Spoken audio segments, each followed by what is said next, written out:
Hello friends, welcome to our YouTube channel. In this video, I'm going to tell you about screen record tutorial in Poco C61 smartphone. Before watching this video, if you have not subscribed to our YouTube channel, then subscribe to it and like our video. So let's start friends. First, you have to just swipe up and here it is screen record. You have to just long press it.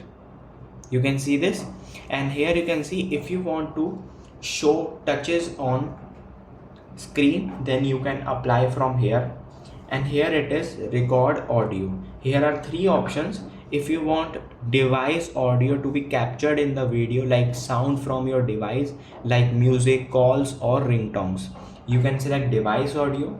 If you want to speak in your video, then click on microphone, and if you want both, then click on device audio smartphone. When you just click on it, it will enable, and when you just start, it will start the screen recording. You can see, and if you want to just pause it, the screen recording, then you have to swipe up, and here it is stop option. Just click on stop, it will be stopped. You can see. I hope you like this video. If you like this video, then subscribe to our YouTube channel for more helpful tips and tricks videos. See you next time.